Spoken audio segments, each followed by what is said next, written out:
हाँ, तो प्यारे बच्चों, गुड मॉर्निंग।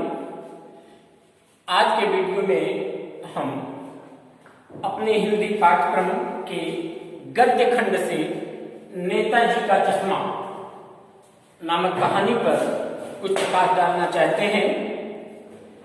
इसके पहले आप लेखक के विषय में कुछ जानकारी प्राप्त कर लें, जिसके लेखक हैं स्वयं प्रकाश, जिनका जन्म 1947 में मध्य प्रदेश के इंदौर शहर में हुआ, लेकिन उनके जीवन का अधिक समय राजस्थान में व्यतीत हुआ। उनकी शिक्षा भी ये इंदौर में इनका जन्म हुआ, लेकिन राजस्थान में रहकर वहीं पर इन्होंने शिक्षा प्राप्त किया और शिक्षा प्राप्त करने के बाद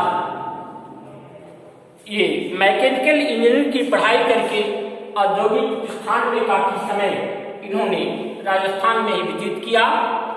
तत्पश्चात स्वेच्छा से ये सेवानिवृत्त हो गए और सेवानिवृत्त होकर साहित्य की सेवा में जुड़ गए। वर्तमान में भोपाल में ये अपना जीवन व्यतीत कर रहे हैं, जहां पर वसुधा नामक मासिक पत्रिका का संपादन कर रहे हैं।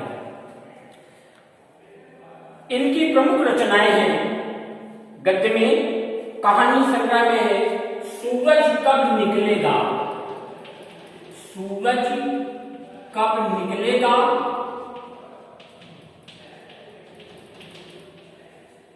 आएंगे अच्छे दिन भी, आएंगे अच्छे दिन भी, आदमी जात का आदमी, आदमी जात का आदमी, और संधान, ये इनके प्रमुख कहानी संग्रह हैं। उपन्यास में बीच में विनय, बीच में विनय, और अगला है ईंधन। ये इनके दो उपन्यास हैं। हिंदी गद्य में विशेष करके ये उपन्यास और कहानी विधा पर इन्होंने स्वयं प्रकाश डालने का प्रयास किया है। प्रस्तुत शीर्षक, हाँ, इनकी भाषा सरल, स्पष्ट एवं खड़ी बोली का इन्होंने प्रयोग करने का प्रयास अधिक किया है। बीच बीच में उर्दू शब्दों का भी इन्होंने प्रयोग किया है। शैली इनकी हास्य एवं व्यंग्य, शैली इनकी हास्य एवं व्यंग्य शैली में इन्होंने कहानी को लिपिबद्ध किया है। प्रस्तुत शीर्षक नेताजी का चश्मा एक कहानी विधा है। आप समझे कि कहानी क्या है। हिंदी गद्य की सबसे लोकप्रिय विधा कहानी कहलाती है, जिसमें मनोरंजन, हास्य, ज्ञान आदि की चीजें अवश्य ही प्राप्त होती है। साहित्यकार इस कहानी के माध्यम से सामाजिक रूढ़ियों को, भ्रांतियों को मिटाने का प्रयास करता है। वो चाहे देश प्रेम संबंधी भावों को व्यक्त करता है या समाज में जाति, धर्म, वर्ग, संप्रदाय आदि से प्रभावित शोषण एवं शोषित वर्गों का स्पष्ट चित्रण कहानीकार अपनी शैली में व्यक्त करता है। तो प्रस्तुत कहानी नेताजी का चश्मा एक देश प्रेम से ओतप्रोत कहानी है, जिसमें कहानीकार व्यक्त करता है, कहता है कि वह भूभाग जो एक निश्चित सीमाओं से घिरा हो, उसे हम देश की संज्ञा नहीं दे सकते, उसे देश नहीं कहा जाता, बल्कि उस भूभाग पर रहने वाले प्राणियों, वनस्पतियों, प्राकृतिक पौधों, जीव जंतुओं, पशु पक्षियों आदि के मिलने से किसी देश का निर्माण होता है, किसी देश की संज्ञा दी जाती है। और वहां पर निवास करने वाले प्रत्येक प्रकार के जीव जंतुओं, प्राणियों एवं वनस्पतियों के प्रति प्रकट होने वाली भावनाओं को ही देश प्रेम की भावना कहा जाता है। अपने देश के को समृद्ध करने में वहां पर निवास करने वाले प्रत्येक प्राणी अर्थात चाहे वृद्ध हो, चाहे युवा हो, चाहे एक बालक हो, नर नारी, सबका योगदान किसी देश के निर्माण में होता है। प्रस्तुत कहानी में कहानीकार प्रारंभ करता है कि हालदार साहब हर 15 दिन, हर प्रत्येक 15 दिन के पश्चात वो किसी काम से एक बाजार से गुजरते हुए जाते थे। बाजार, छोटी बाजार कि जिसमें एक बालकों का विद्यालय, एक बालिकाओं का विद्यालय, एक छोटी सी अस्पताल, एक सीमेंट का छोटा कारखाना एवं उसमें एक नगर पालिका थी। उस नगर पालिका के कारण उस शहर का, उस बाजार का विकास आए दिन होता रहता था। कभी सड़क की मरम्मत है, तो कभी पेशाब घर बनवाना है, कभी कबूतरों की छतरी बनवाना है, और कभी उस बाजार में रहने वाले, आसपास रहने वाले लोगों के बौद्धिक विकास एवं मनोरंजन हेतु साहित्यिक तौर पर कवि सम्मेलन का आयोजन किया जाता था। एक बार उसी नगर पालिका के उत्साही बोर्ड द्वारा या किसी विशेष प्रशासनिक अधिकारी के द्वारा उस बाजार के चौराहे पर एक नेताजी की संगमरमर की एक प्रतिमा स्थापित कर दी गई और उसी प्रतिमा के विषय पर, बल्कि उस प्रतिमा के एक छोटे से बिंदु पर कहानीकार ने अपना प्रकाश डालने का प्रयास किया है। आप ध्यानपूर्वक कहानी को पढ़ने का प्रयास करेंगे, वास्तव में बड़ा आनंद और प्रेम की भावनाएं आपको दिखाई पड़ेंगी, मिलेंगी। लेकिन कहता है कि मूर्ति को देखने से यह स्पष्ट होता है कि या तो वहां पर रहने वाले लोगों को देश के एक अच्छे मूर्तिकार के विषय में जानकारी नहीं थी, या यूं कहिए कि मूर्ति को बनाने में जो बजट होता है, जो पूंजी होती है, वह उपलब्ध न होने के कारण वो किसी क्षेत्रीय कलाकार के द्वारा, एक हाई स्कूल के अध्यापक द्वारा, जिन्हें मोतीलाल, कहानीकार ने नाम दिया कि मोतीलाल जी को यह कार्य सौंप दिया गया और मोतीलाल जी ने एक महीने के अंदर वो संगमरमर की मूर्ति लगाकर चौराहे पर स्थापित कर दिया। कहा वो मूर्ति लगभग 2 फुट से ऊंची नहीं थी। मूर्ति संगमरमर की थी, जिसमें सुभाष चंद्र बोस की टोपी की नोक से कोट के बटन तक सभी बहुत ही सुंदर दिखाई पड़ रहे थे। कहा फौजी वर्दी में उनकी मूर्ति लोगों को प्रभावित कर रही थी। उस मूर्ति को देखते ही हमारे अंदर उनकी वाक्य दिल्ली चलो या तुम मुझे खून दो मैं तुम्हें आजादी दूंगा, ये पंक्तियां अपने आप याद हो जाती थी। कहा चाहे जैसे भी हो, यह कार्य अत्यंत ही सराहनीय था। केवल उस मूर्ति में एक बिंदु की कमी थी कि नेताजी की आंखों पर चश्मा नहीं दिखाई पड़ रहा था। अर्थात जो चश्मा था वास्तव में संगमरमर का नहीं था, वो चश्मा एक सचमुच में एक चौड़े फ्रेम वाला चश्मा मूर्ति में लगा दी गई थी। जब हालदार साहब पहली बार उस कस्बे से गुजरे चौराहे पर, तो उन्होंने मूर्ति को देखा और बड़ी कौतुक भरी मुस्कान, जानने की इच्छा, कौतुक जिज्ञासा, जानने की इच्छा, कौतुक जिज्ञासा कहा। मूर्ति को देखने के बाद उनके अंदर एक जिज्ञासा जागृत हो गई और उसे जानने का उन्होंने प्रयास किया, लेकिन कहा चाहे जैसे भी हो अत्यंत ही सुंदर मूर्ति है और चश्मा जो है वो वास्तविक था। कहा जीप आगे निकल गई हालदार साहब और उस मूर्ति के विषय में सोचते चले गए। वास्तव में यहाँ पर निवास करने वाले नागरिकों का यह प्रयास अत्यंत ही सराहनीय है, वरना आज के युग में, वर्तमान में तो देशभक्तों की, उनकी मूर्तियों को देखकर लोग उपहास करते हैं। आज व्यक्ति अपने स्वार्थ में जीवन व्यतीत कर रहा है, उसके अंदर देश, जाति आदि के प्रति प्रेम की भावनाएं रही नहीं गई हैं।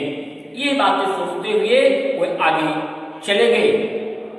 कहा जब दूसरी बार हालदार साहब उस शहर से, उस बाजार से गुजरे, तो उन्होंने उस मूर्ति में कुछ परिवर्तन देखा।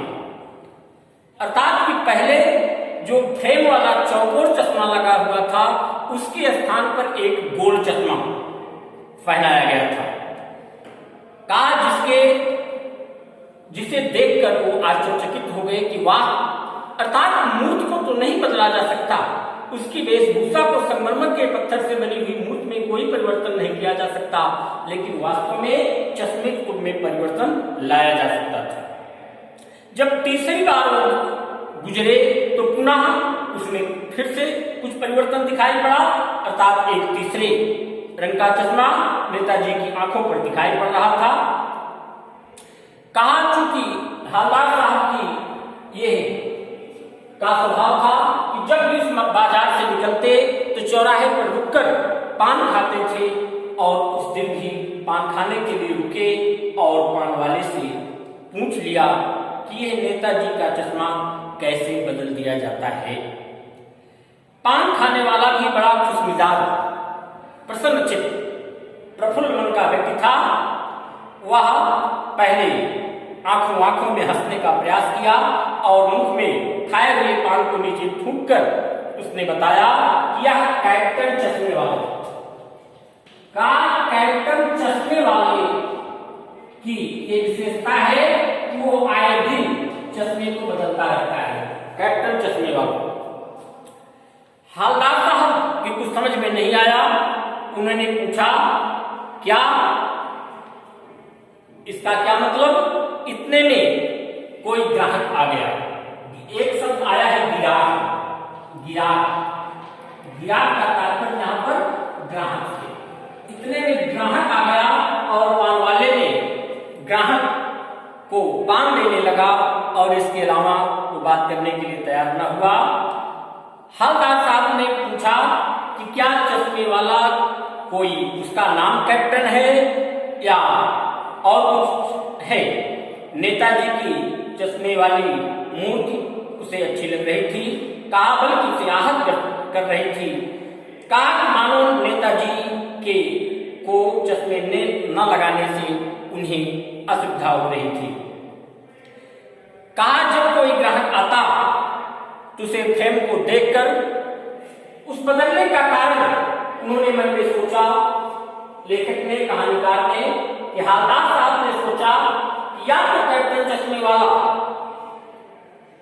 जो चश्मा लगाए रहता है ग्राहक को इसे मांग लेता है, तो आकर के उसके दुकान में वह फ्रेम न होने के कारण वह आकर नेताजी की आंखों से चश्मा उतार लेता है, उसे ग्राहक को दे देता है और दूसरा फ्रेम आकर के नेताजी की मूर्ति पर लगा देता है।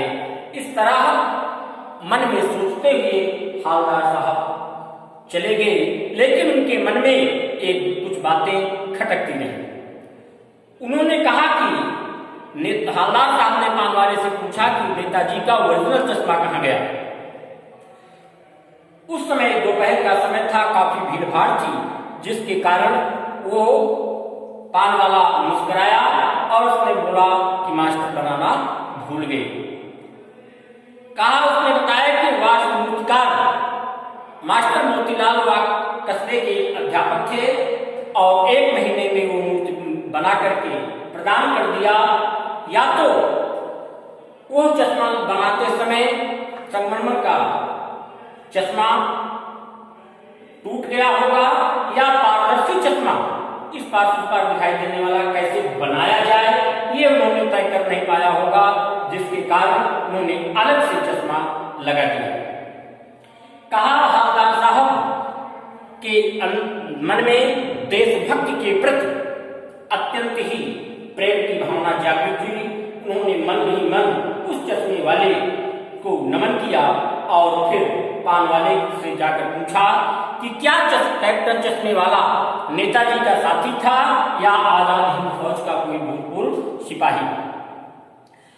कहा, पान वाला नया पान खा रहा था, वो मुस्कुरा करके बोला।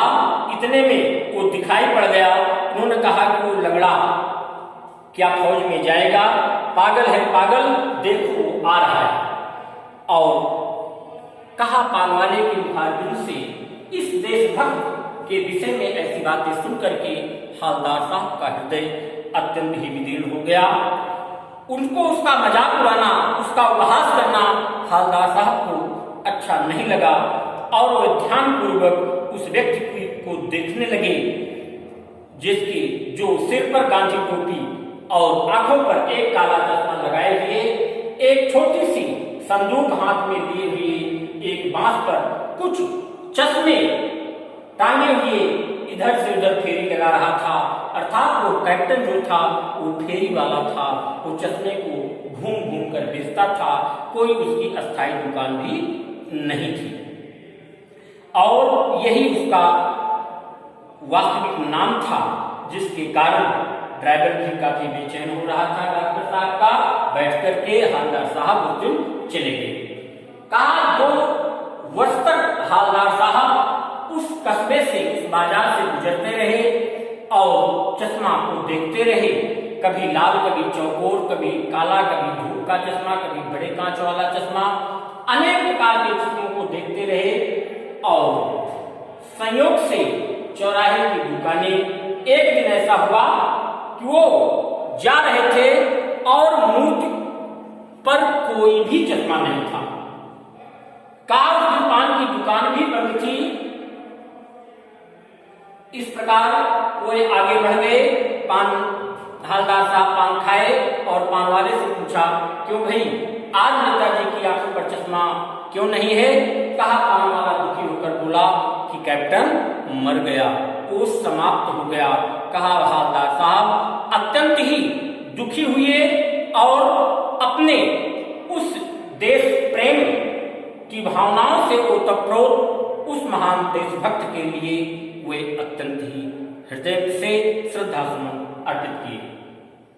कहा, 15 दिन के पश्चात वो फिर से उस कस्बे से जब गुजरे तो उन्होंने सर्वप्रथम उस मूर्ति की याद आई और जीप वाले से, ड्राइवर से कहा कि आज यहाँ मत रुकना, आगे हम पान खा लेंगे, आप आगे चलिए, आगे बढ़ चलिए। और लेकिन जैसे ही चौराहा क्रॉस हुआ, बरबस हवलदार साहब की निगाहें नेताजी की मूर्ति पर पड़ गई और उस पर एक चश्मा लगा हुआ उन्हें दिखाई पड़ा। कहा, बड़ी तेजी के साथ हवलदार साहब ने ड्राइवर को रोका और उसने ब्रेक लगाया। सब लोग देखते रह गए।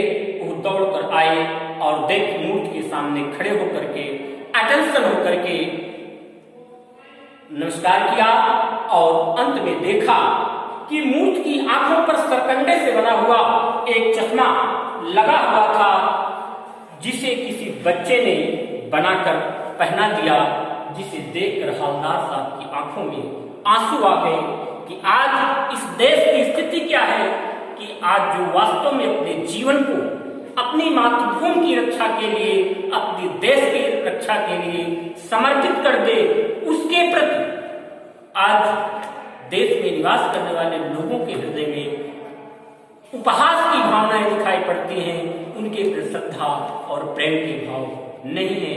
तो यह अत्यंत ही दर्द से भरी हुई कहानी स्वयं प्रकाश जी की आपको के हृदय को अवश्य प्रभावित करेगी। आप ध्यानपूर्वक कहानी को आप पढ़ने का प्रयास करेंगे और इसके दिए गए प्रश्नों को स्वयं आप हल करेंगे।